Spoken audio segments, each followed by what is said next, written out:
Okay, so that was column charts. Well, let's go on to another category of charts.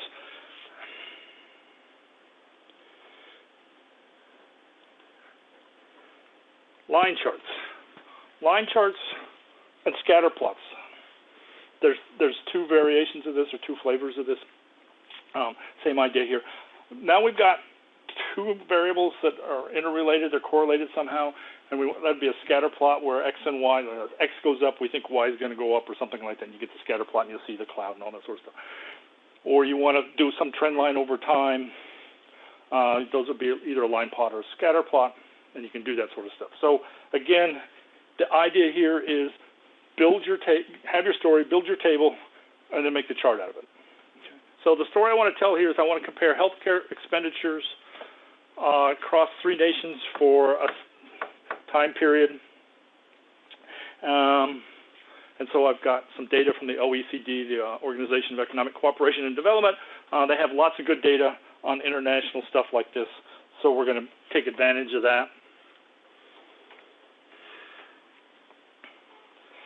And that just took me to the front page here, and then you can go to statistics.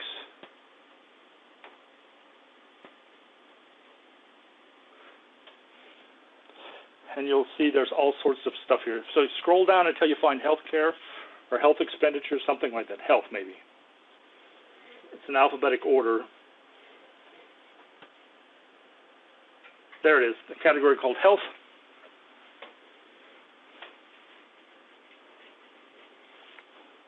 And the table that I want is the last one under health, called total expenditures on health per capita. And then it says download Excel, right?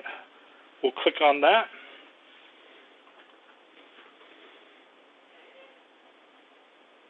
And it brings you to this table, and it says here's what the table is going to look like. Is that really what you want? If it is, there's that XLS button, that little green button right there at the top of the table. You click on that and open with Excel.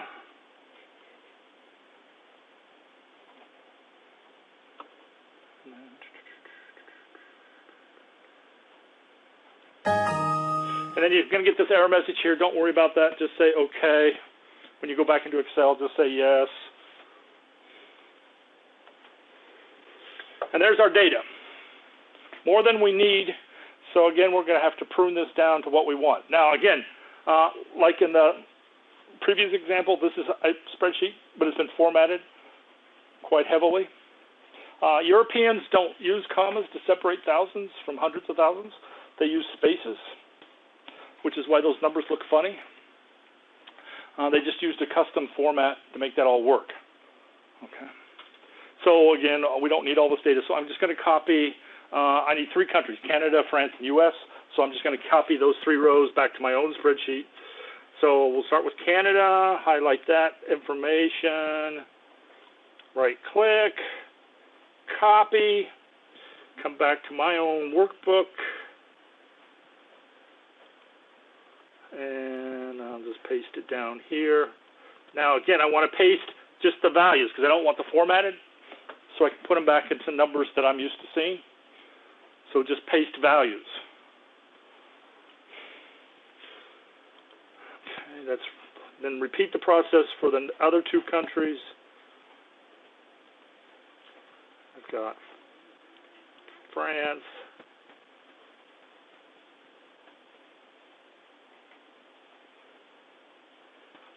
Copy that.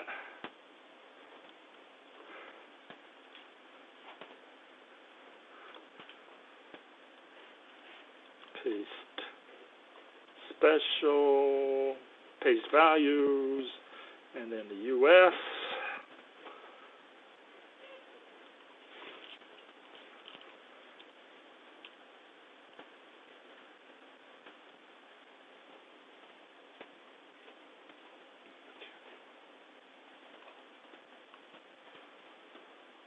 Copy.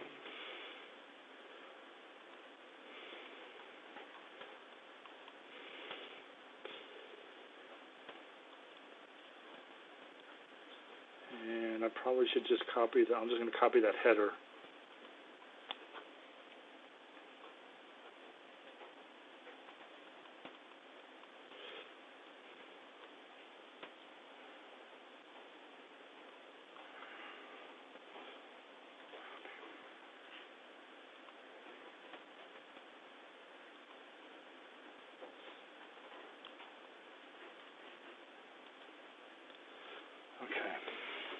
All right. Now, notice in 2012, they only have data for Canada, so I'm just going to delete that off of there because I can't compare it to the other two countries. All right. So once again, we have a nice little compact table, no blank rows, no blank columns in it. Has all the information. The columns are properly labeled. The hard part's done. Okay. Then you can pick a cell in that block, that region, do insert, and this one right here is the insert line chart. And I'm just going to pick the first kind out of that. Okay. So here we are. Now OECD has already taken the trouble of converting these all to like units, so these are all in dollars. If you read in the footnote there, it's in US dollars. So what we should do is we should put a label over here saying this is in US dollars so that people understand it's not Canadian dollars or Hong Kong dollars or euros or anything else like that. So we'd want to label the vertical axes. Obviously, we need a much better chart title. You could say comparison of per capita health expenditures, because we've got time across the bottom, so people would know what time period we're talking about. We've got 3 countries, so they know what countries we're talking about. So again, redundancy is bad, so the title should just have new information in it. So up here we would just say per capita health expenditures.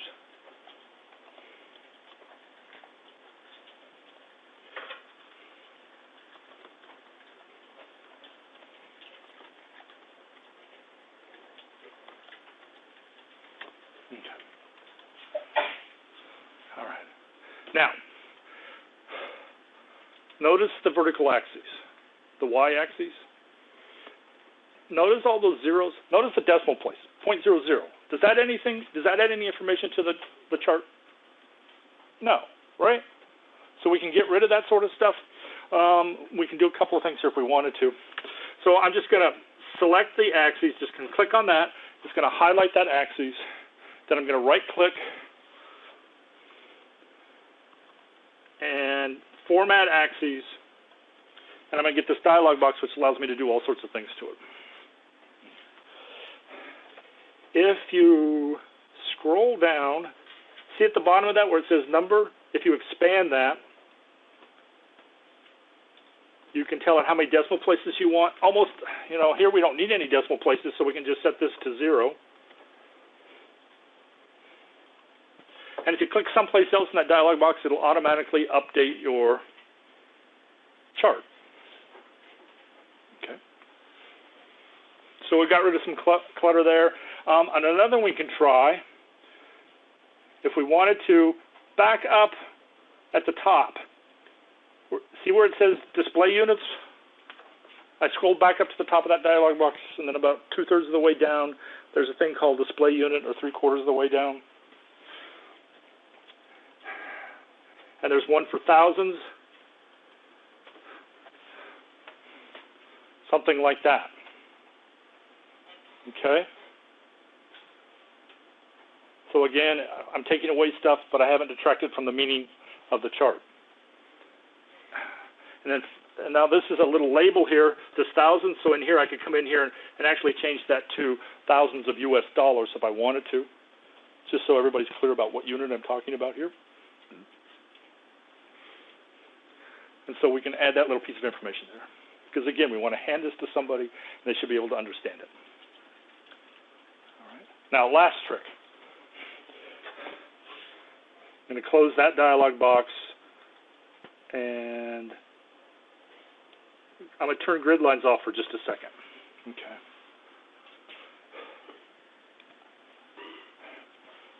again, here, it's not so much the numbers that are important, but it's clear from this picture that the U.S. is spending a lot more money on health care than Canada and France. And, and even as health care rises in the United States, it rises at almost exactly the same amount in those two countries. But there's still that huge gap. It's a nice, almost consistent gap all the way across there, right? Easy enough to see. If you wanted to tweak this picture a little, you could do something like this. I'll show you this. I'm going to go back to the vertical axes again, right-click on it because I want to format it some more. Come on.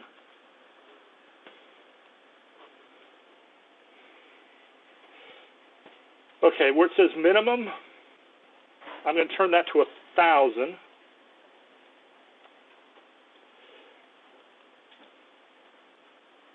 And then where it says major, the ones that have numbers on them are called major tick marks. And I'm going to change that from every 1,000 to every 2,000.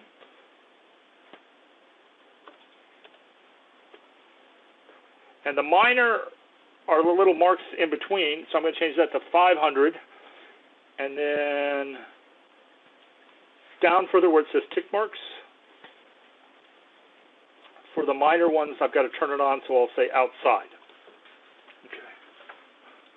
So I don't know if you can see it here. You probably see it on your screen. There's just little marks every 500, like here and here and here and here, right? Okay.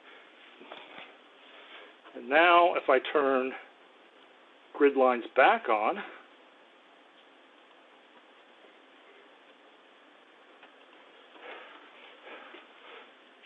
it's just because the way this data falls here, if you do a trick like this, it shows that the Canadians and the French are spending between 3,000 and 5,000, and the U.S. is spending between 7,000 and 9,000.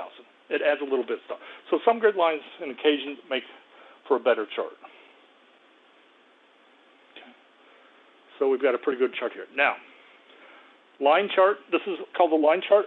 A scatter plot's the same thing, except it sees the data on the x-axis as numeric. So if I was plotting like SAT scores versus your income, then I would use a scatter plot. Or if I was doing something like blood pressure versus weight, anything like that, where you've got two numeric a set of numeric values for each axis, then you want to use a scatter plot. That's the only difference between the two. Okay. Okay. So questions about this so far?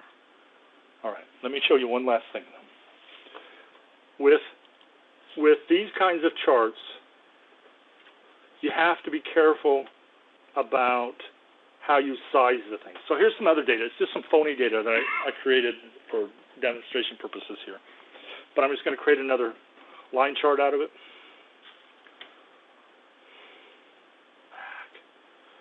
That's not what I wanted. Here we go. Now, see, it uses a scatter plot because they're both numeric, so I'm going to do that. All right? Doesn't matter. They're both line and scatter plots the same. I'm going to turn grid lines off. So there's my chart. It goes up and down, right? It goes every place. Now, if you're not careful, you can change the meaning of this chart without changing the data. If I were to make this chart like that, it looks like those numbers haven't changed much over the time, right? If I were to go the other way, like this, it looks like, it's completely volatile. It just jumps up and down and goes every place. When you make charts, especially line plots, scatter plots, you want the chart to be roughly square. It doesn't have to be exactly square, but fairly square will minimize problems like this. So when you make these kinds of charts, you want to be careful about this because you can, as you can see from here, you can make this chart say whatever you want it to say. So to make an honest chart out of this, we should make this roughly square. Okay. Now, if this was a longer historical time period, you're not going to be able to make it square because you got too many dates and stuff like that. But as you build the thing, just be aware of this phenomena here, and you can have this sort of problem. Okay. Now,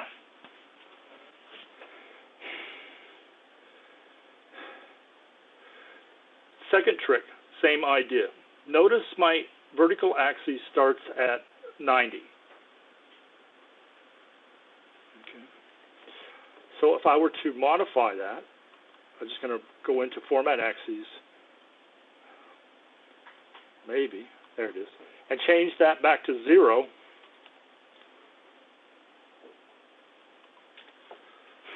It flattens out again. And all I did here was change where that axis starts, but it's the same effect. So you got to be real careful about this sort of stuff. Like I showed you, I changed from 0 to 1,000 in that last one, and I didn't go really wild on it because I knew if I made it too much, then I could exaggerate the difference between them. So you want to be careful of it. What happens typically with these, even Excel will do it for you. It sees all this blank space down here, and it thinks that's doesn't need to be there. So I'll take it out of there to make the picture better. Graphs, the bigger they are, the better they are, and we can do all this stuff. But by doing that, we've stretched that baby, we've condensed that thing. If we make it 90, I can.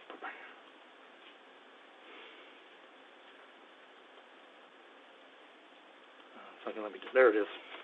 You can go wherever you want with it, okay? So just be careful with that sort of stuff when you do that. All right, your turn. Same idea, but this time I want you to plot the life expectancy for those 3 countries for a slightly different time period. That should take you right to the place to get the data, and go ahead and work on that.